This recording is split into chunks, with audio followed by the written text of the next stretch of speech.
Newsfirst, Newsline with Faraz Shaukat Ali. A very good evening to you and welcome to Newsline Zoom. Thank goodness for technology because I'm not in Sri Lanka. I'm outside. My guest is in Sri Lanka and he's not anywhere close to the studio. But lo and behold, here we are. And our guest this evening is Mr. Chathuranga Abeysinghe, member of the executive committee of the NPP, of which the JVP is a component member of. And let's say good evening and welcome to Mr. Chathuranga Abeysinghe. Good evening for us. And the NPP, what's the Sinhalese name for the NPP? Jatika Jana Balawegaya. That's it. So you need to make sure that you're voting for the right party, the Jatika Bala. It's the compass. So we commonly call as Malima. Everybody knows it now. So it's very familiar now. Very good indeed. But Sri Lanka is entering, hopefully, this local government poll situation amidst a sea of challenges. We have got the economic crisis. We have got the political crisis. We have got the social crisis. We have got the tax crisis. We have got the pensions crisis. We have got all sorts of crises. And it appears that the biggest problem we have is that there is no plan. We have the president of Sri Lanka, who's sort of an interim president, although he doesn't believe that he is, who says, and he admits openly, almost Gerald Rutner-esque in his statement, that he has no forward plan. What an amazing statement from an amazing president in a country that is facing bankruptcy. Let's put a perspective to all this by asking our guest this evening, Chathuranga Abeysinghe. Chathuranga, what are the challenges you face or will candidates face in their quest to convince the voters that they need to be voting for your party or any other party? What are the challenges? For us, firstly, at this point, I mean, I walked so much in the Kotte area. So I'm running as a mayoral candidate for Kotte municipality. So what I see is there's a lot of enthusiasm and people are waiting for election, right? So there is the majority is that waiting for an election, and very interestingly, when you see some like a team coming further away, the residents ask from which party. So that's the interesting experience I have. So based on, and you have to shout and say you're from this, then you get a chance to speak. So that is the level of rejection people are having for corrupt political culture. And I think the citizens are much aware, especially the Kotte area, very well educated area. There is a lot of professionals and businessmen in that. So the second thing is that I think so for most of the parties, their identity, there's a problem with identity. So when you try to campaign and talk to people, people will judge you first. So that's one of the challenges I think commonly everybody will have. And there is certain portion of people who would say, we are fed up of politics. We got cheated so many times. Therefore, we don't want to vote, right? So I think that's another challenge that we need to convince people how important that they should vote against corruption. If they feel cheated, if they feel let down, they should obviously vote. So that's another challenge that we faced on the ground. Apart from that, cost is high compared to some other elections. So those are things that I've seen on the ground. I'm not 100% sure about other parties. Isn't the biggest problem really, it's not particular to you or your party, but it's a general thing. We are 75 years into our independence. We have got so many councils, local government authorities and so on, and provincial councils. We have all that. But, 75 years into our independence, not a single one of these are functioning properly. And isn't the real reason for that a lack of a cohesive plan? There is not one single council that I can think of where they're functioning superbly well, delivering to their people of the area, and where, garbage collection isn't a problem, and street lighting, and, where it's a model area. Isn't that all due to a lack of planning on the part of politicians, like including your party too, because you all had Hambantota? Yeah, so for us, I think, again, it comes back to why people get into politics, right? So there are three structures. So we have this local structure, and then the provincial council and the parliament. But whoever has joined these councils and took over power has had their own mandate of utilizing the budget in that. But we did not had a cohesive plan from central to the local level to how to uplift the lives of the people, and how do you make the lives easy, how do you make things efficient, how do you have a more cleaner and a nicer city. So that vision has been lacking. So since you mentioned about the Hambantota, the Tissamaharama, the Pradesh Sabha, the JVP held from 2002, that probably is one of our greatest examples of how a municipality or a council should be run. So 2002, they got 6 seats out of 12, and they established the government. And they did so many things in terms of change, bringing technology to preschools, waste disposal system, a cleaner market. And they also saved so much of money for the council. And they won with the majority in 2006. With 9 of the members out of the 12. So there's so much of misinformation about that council and how it was lost. So it was lost in 2009, especially with the winning of the election, winning of the war. So the whole, there was a shift in the voting patterns, and they kept the local councils one after another when it was not held at once.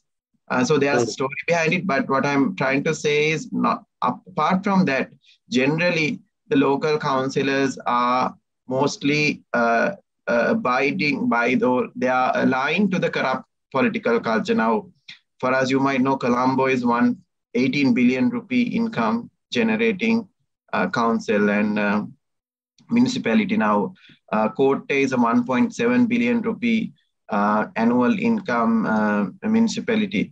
We can do wonders for us. The urban council has so much of power to uplift people, from pregnant mothers to preschools to primary education to vocational training to entrepreneurship to even changing the traffic lights. The mayor has the power. So it's a super setup, and it has so much of say in the municipality. But I think the citizens are not aware what the municipality should do, because people, even now these days, when I talk to people, when I ask what do you really want, they talk about the garbage, because that's the only thing people expect the urban council to do. But the society is broken. There's so much of poverty, especially in these two municipalities. The capital, the Kotte municipality, 30% plus poverty, and Colombo is crossing 40% in poverty. So nothing has significantly changed for the lives of the majority. And the safety is a concern for us. Now, I reached out to so much of people. They are super wealthy, I would guess, so much of doing well in their personal lives. But, houses with so much of security, walls built to the top of it, there's no ventilation. People are not safe. They are not getting out of their houses, because we, in this Kotte municipality itself, there's 7,500 drug addicts. So it's not a city. It's just that it has developed with, some physical structures, but these are not future cities that we should aspire to. So we need to have a vision to build the cities to become global cities. And you have that vision, do you? Yes, for us. So I think we always have those vision. And especially for Kotte, what we are talking about is two-pronged approach. One is a modern citizen. What would the modern citizen state should be? The citizen should have the basic living standards and freedom to enjoy their lives. And also the citizen should digitally connected, they go on. So yeah, as far as I can go on to say that just one sentence, we are looking at two sides. One is a citizen. How do you develop the citizen? The other one is the council. How do you make the council more efficient and transparent? Tell me, a frequent sort of complaint on my part, whichever council it is, whether it's in Kotte or whether it's in the CMC, and it's this: when we come to park, you get some chap who's not turned out properly to start with.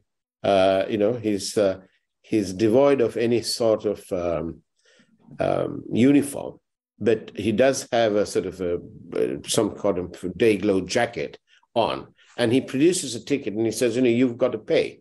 But there's nothing to indicate to me that there's no board there to say that I've got to pay. And why should I pay? Because I think that they are one of your 7,500 drug addicts, and that they're trying to try one on me. And it's the same. I park around our office on the other side of Dawson Street, and it's the same thing, excepting there, we're used to the same guy. So we're prepared to think that he might be telling the truth. But why can't we have any signage? The guy who's winning the tender should put up a signage authorized by the Kotte municipality. Yeah, so for us, two things. Now, when you hand over these assignments or outsource these things, there should be proper standards the governors should look into. Now, for example, as you said, if there's an area that is demarcated that needs parking charges, it should be in a website and communicated to all the citizens, from this day onwards, this area has been demarcated as a chargeable area, first. And second, when you are giving any kind of money, now we are in 2023, we should be able to provide you a digital certificate or a digital receipt after that is done. For example, even you get a physical ticket, they are supposed to write your vehicle number. Then someone can enter it back into the system and we can send you SMS to say for us, thank you for the payment and this will go into the betterment of the citizens. That is the transparency we can bring. It's not huge AI-driven technology or, next level technology. It's basic information flow. So that's why the people don't have trust. That's why you don't know whether that person is a licensed person, because again, where is that identity card or whatever? And there is no communication to the people in that area. This is the designated team who's going to do that. This is the person. Now, if you give a contract out, you and I don't know who has taken the contract, right? We should know, okay, this X, Y, and Z company is taking care of this area, and this is their review, this is their monthly progress, and it's published in a website. So we need to communicate first. There is enough technology to do that for us. I don't think these people really want to do it because those contracts are part of commission structures. Commission structure. Let's, after the break, let's come back and ask candidate Chathuranga Abeysinghe what his plan is for his Kotte area, where he hopes to be the mayoral candidate. Well, he is the mayoral candidate, and he's hoping to end up as the mayor. And so the people in Kotte, who compose of lots of people who are, shall we say, high net worth individuals, and sort of spitting distance from Sri Lanka's parliament. And I deliberately said spitting distance of the parliament because the parliament is sometimes held with great disdain. But let's find out after the break, when we take during the break, we take a peek and not a leak. A peek at this evening's headline news from the Primetime News team. We'll see you on the other side of the break with Chathuranga Abeysinghe.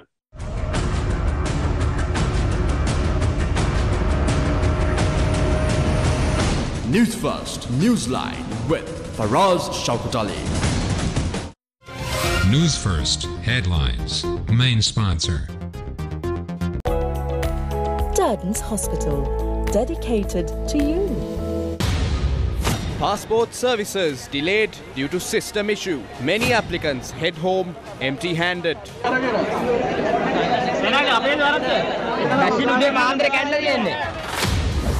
Medicines and medical equipment are in severe short supply. Health workers demand solutions. National Council tells CEB and PUCSL to meet before amending electricity tariffs. Printing of ballot papers underway. More than 37,000 postal vote applications rejected. Election Commission says balance funds for local government election pending. News First headlines. Main sponsor. Durdens Hospital, dedicated to you. Experience the best in healthcare at Durdens Hospital's new Alfred Place wing. We continue to evolve into a purpose-built hospital of the future, with an ambience built to deliver world-class care. Durdens Hospital, dedicated to you.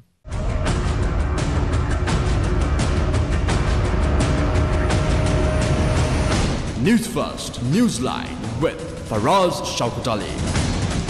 And welcome back to Newsline Zoom. We are in conversation this evening with Mr. Chathuranga Abeysinghe, who hopes to end up as the mayor of the Kotte area, especially after the success of his time on Newsline, of course. Chathuranga Abeysinghe, let me ask you, what is your plan? Everybody says that nobody has a plan, but maybe you're young and you're trying to be the mayor. What's your plan? Have you got like a 3-point plan for your area, for Kotte? Oh, we do have 5-point plans for us. So okay, you have a 5-point plan. So basically, before we, do something or solve a problem, we need to understand the problem, right? So we've identified few areas that needs fixing, especially within the next 3 to 5 years. Now, we are a city which also has a lot of migrants, right? So we have about 120,000 people residing and 20,000 people temporarily located. And this is also growing, and the city's size is also not able to accommodate this. There's impacts of this population, and also the poverty. Even for us, you mentioned that we have a lot of high wealthy individuals, 30 to 40, especially about 30% of the population lives in soaring poverty, and it's worsening. When I go to those places, people have lost their job. There's no day work. Daily work is no more. So there's a huge problem in poverty and the living standards, especially the food crisis. And we also do have a lot of opportunity to on the untapped revenue. We have a 1.7 billion plan for this year, but then we are an ancient city and we have so much of places and so much of things that we could do to uplift the income like Colombo does.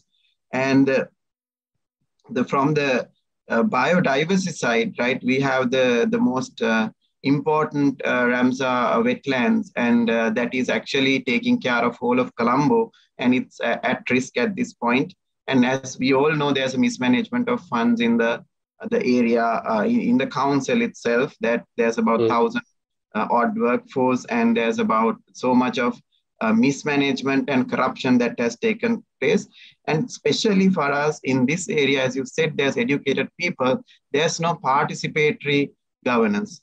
Citizens are not being heard. Citizens are not being consulted.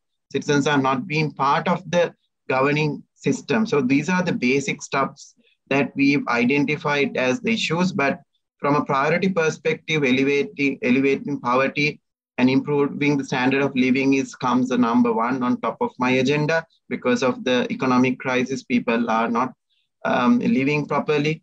An efficient, transparent council. So before we get into power, tomorrow we are launching the website for this area. So people of the citizens can contract directly with my team and myself. So you can share your ideas.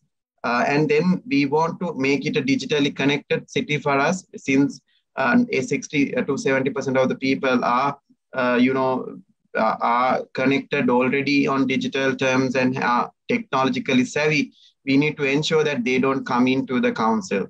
We need to ensure they are efficient, their lives are efficient, and we have a two-way communication going to the citizens. And the biodiversity piece is a very much important thing that we will have to put a preservation for the Ramsar wetlands. Lastly, it's about a happy and healthy citizens. All citizens need to have a better life. For us, even in Kotte, there's no recreation, there's no dramas, there's no music theater, there's no a movie theater, a proper movie theater for the citizens. They also still have to go to Colombo. So there's a lot of... Does your area also include the parliament, the areas around the parliament? Yes. And so one side, only the one side of it. See, because from memory, I know people who live on Adhikara Mawata and that sort of side of things. They used to have a lot of flooding. Is flooding now a thing of the past over there?